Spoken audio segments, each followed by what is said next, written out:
Welcome to JP Andhra Pradesh news.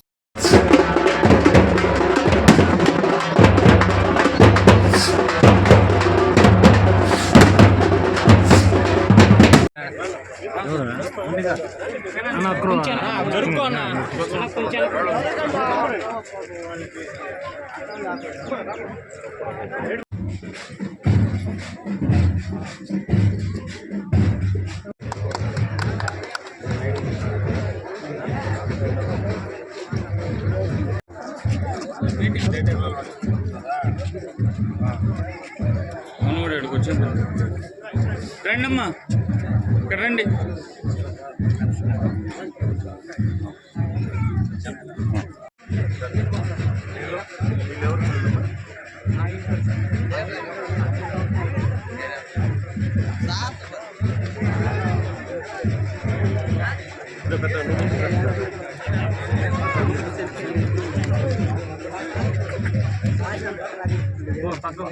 ఇద్దరు పక్కన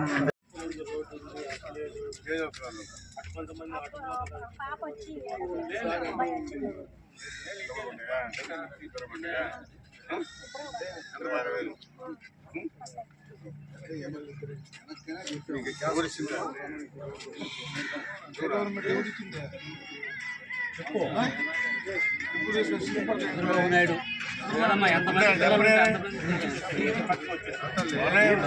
చెప్పిస్తారు మాట చెప్పడానికి చెప్తాను.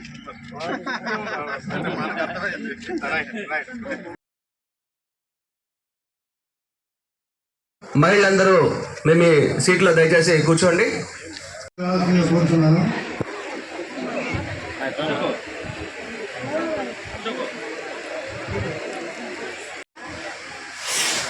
అధికారులకి అందరూ కూడా దుర్మార్గ పనులు, హింస, రాక్షసత్వం చాలా ఇబ్బందులు పడ్డాము. తెలుగుదేశం పార్టీ కార్యకర్తలు కూడా ఆ రోజు చాలా ఇబ్బందులు పడి చాలా సమస్యలు ఆడుకుంటుంది. నేను గురుమూడ రామకృష్ణకి మా కుటుంబాల మాకు 3 పనులు నడుస్తున్నాను అన్నా. మాకు ఓట్ చేయండి లేదు. ఈ సైదాపురం మండలంలో మొట్టమొదటి ఓట్ చేసి మా ఊరికి మా నాన్న వచ్చారు. 1970లో 42 చంద్రశేఖర్ ద్వారా డాక్యుమెంట్ చేశారు. నాకు కావాలి. రెండోది అంగన్వాడీ అన్నా, మాకు అంగన్వాడీ గురించి ఈ టైం శాంక్షన్ చేశారు. నేనైతే పిల్లలు కట్టాను. ఇంకొకటి లేదు, పూర్తి చేయాలి. మూడోది ఇప్పుడు మనకు అడవికి పశువులు పోవాలంటే బదులు కానీ గొర్రెలు కానీ అడవికి పోవాలి. అక్కడ కట్ట మీద 30 అడుగులు బిజీ కార్డు వెళ్తే అన్ని కళ్ళుకి ఇబ్బందిగా ఉంది.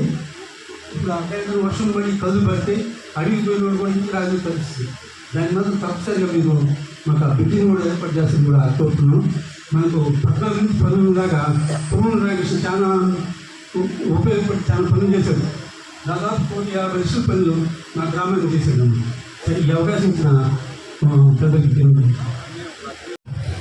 సుపరి పరిపాలనలో తొలి అడుగు అంటే 1 సంవత్సరం రోజులు మనకి పరిపాలన వచ్చింది. ఆ పరిపాలన వచ్చిన తర్వాత సంక్షేమం, అభివృద్ధి రెండు ముందుకు తీసుకుపోయే ప్రక్రియలో సక్సెస్ఫుల్గా ముందుకి వచ్చినారు. ఎక్కడంటే ఫస్ట్ మనకి 3,000 ఉన్న పెన్షన్ ఒకేసారి 4,000 రూపాయలు పెంచినారు చంద్రబాబు నాయుడు గారు ఆ రోజు ఇచ్చిన హామీ ప్రకారం. అదేవిధంగా మనకి మొన్న తల్లికి వందనం కార్యక్రమంలో అందరికీ తెలుసు, అందరూ ఉన్నారు. వీళ్ళందరికీ కూడా ఎంతమంది పిల్లలు ఉంటే అంతమందికి 13,000 రూపాయలు లెక్కన అంతకుముందు ఒకరికే ఇచ్చేది. ఇప్పుడు ఇంట్లో 4 ఉంటే కానీ 13,000 అందరికి అకౌంట్లో పడ్డాయి. మనం చేసిన పనులు కూడా మనం చెప్పుకోవాల్సిన అవసరం చాలా ఉంది. మనం తొలగించుకొని చేసుకుంటా పోతే కుదరదు. మనం చెప్పుకోవాల్సిన అవసరం ఉంది. ప్రతి ఇంటికి పోయి ఇంకేదైనా సమస్య ఉందని కూడా అడగాల్సిన అవసరం కూడా ఉంది రేపు. అదేవిధంగా దానికోసం ఈరోజు తెలుసుకునే దానికోసం మన ఎమ్మెల్యే గారు మన గ్రామానికి ఇచ్చేసి ఆ ఎస్టీ కాలనీలో కూడా అన్ని ఇళ్ళు తిరిగి ఆ కార్యక్రమం ముగించుకొని ఒక్క మీటింగ్ పెట్టేదానికి ఇక్కడికి వచ్చినారు. కాబట్టి ఈ సంవత్సరంలో ఏం చేసినారు అని అడిగితే ఇప్పుడు గ్యాస్ ఇచ్చినారు.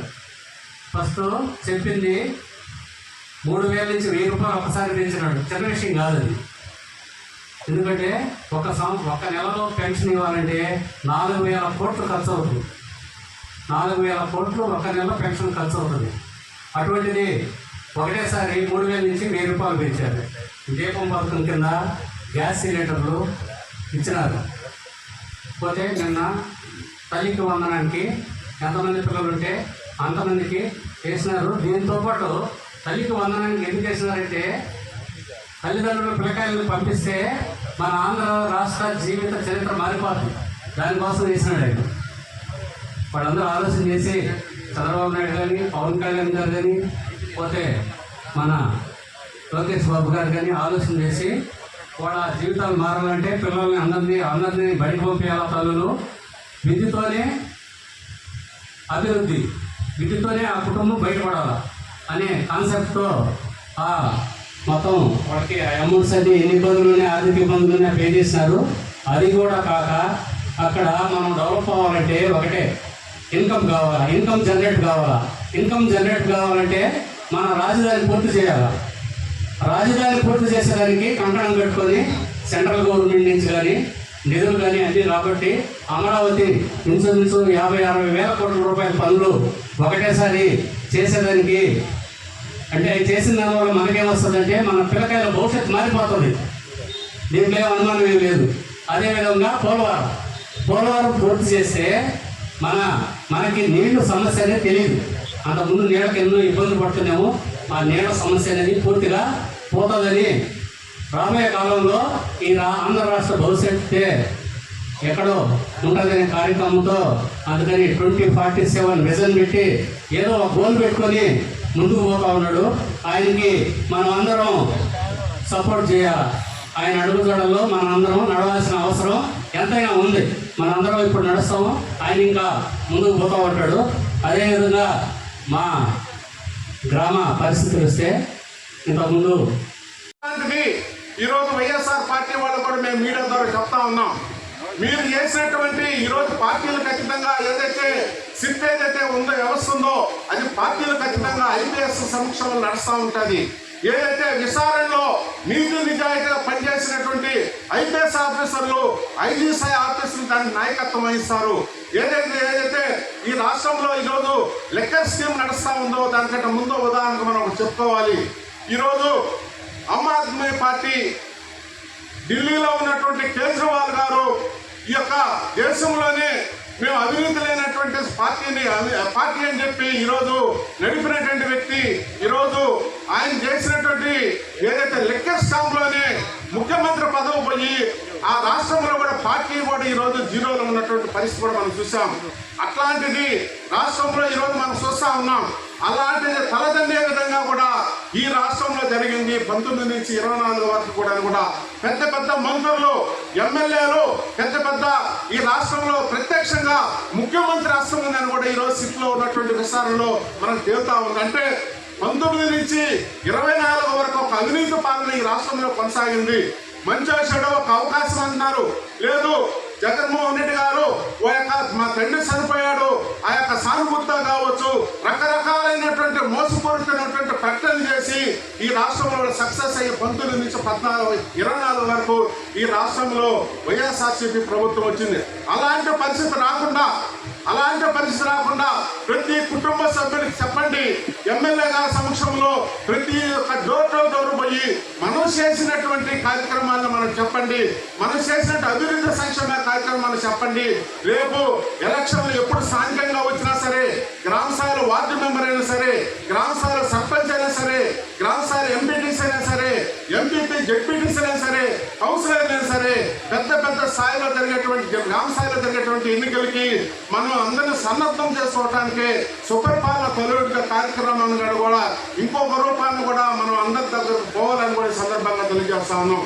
ఎవరైతే ఖచ్చితంగా ఈరోజు మన అధికారం ఉంది, ఈ రోజు మన దగ్గర అధికారులు కూడా ఉన్నారు, ఇక్కడికి వచ్చున్నారు, ఎమ్మెల్యే గారు అదే చెప్తున్నారు. ప్రతి ఇంటికి పోయినప్పుడు ప్రతి సమస్యను వెంటనే అక్కడ ఉన్నటువంటి అధికారి ఎవరైతే అన్ని ఆ డిపార్ట్మెంట్లు ఇక్కడికి పిలిపించుకొని ఆ సమస్యను బట్టి ఆ సమస్యల యొక్క వాడి అధికారులకి చెప్పి వెంటనే పరిష్కారం చేసేట్టు కొన్ని ఉంటాయి. దీర్ఘకాలికంగా 1-2-3 రోజులు, వారం రోజులు అయ్యే కొన్ని ఉంటాయి. నెలల మధ్య కూడా అయ్యే సమస్యలు కొన్ని ఉంటాయి. ఇట్లాంటి అధికారులను తీసుకొని వచ్చి మనం ఇక్కడ ఉన్నామంటే ఇక్కడ అధికారులు కూడా మేము ప్రత్యక్షంగా చెప్తా ఉన్నాం. ఇక్కడ ఉన్నటువంటి తెలుగుదేశం పార్టీ నాయకులు ఎవరైతే ఉన్నారో, తెలుగుదేశం పార్టీ కార్యకర్తలు ఎవరైతే ఉన్నారో తెలియజేస్తా ఉన్నా. కాబట్టి సహాయ శక్తులు ఆయన పోరాడుతూ ఉన్నాడు. ప్రతి జిల్లాని, ప్రతి నియోజకవర్గాన్ని కూడా అభివృద్ధి చేయాలి. ఆయా నియోజకవర్గాల్లో ఏవో పరిశ్రమలు తేవాలి, ఇక్కడ ఉన్నటువంటి పిల్లలకి ఉద్యోగ అవకాశాలు కల్పించాలి అని అన్ని రకాలుగా మన ముఖ్యమంత్రి ప్రయత్నాలు చేస్తామని చెప్పి కూడా తెలియజేస్తా ఉన్నా. ఆయన 1 గంట కూడా టైం వేసాడు. మరి ఇంట్లో కూర్చున్నా కానీ ఈ ఆలోచనకి ఇంకా బాగా చేయాలి, ఏం చేయాలని ఆలోచిస్తూ ఉంటాడు. అందుకని మన రాష్ట్రం ఖచ్చితంగా రాబోయే రోజుల్లో 2047కి మంచి రాష్ట్రంగా ఉంటుందని చెప్పినప్పుడు తెలియజేస్తా ఉన్నాం. గతంలో చూశారు, మన ముఖ్యమంత్రి చూసి బయట ముఖ్యమంత్రులు చెప్పుకొని ఇక్కడ చూసి పనులు చేసుకునేవాళ్ళు. వాళ్ళు ఆ పరిస్థితి ఉంది. ఈరోజు మనం వెనకబడ్డాం. అయినా కూడా ఆయన గట్టి ప్రయత్నాలు చేస్తా ఉన్నాడు. త్వరలోనే ఇంకా అభివృద్ధి చేస్తాడని చెప్పిన కూడా తెలియజేస్తా ఉన్నాం. ఎందుకంటే మన ముఖ్యమంత్రికి అనుభవం ఉంది, అన్ని రకాలుగా అభివృద్ధి చేయాలని కసి కూడా ఉంది. ఎందుకంటే హైదరాబాద్ చేసి కూడా మన ముఖ్యమంత్రి.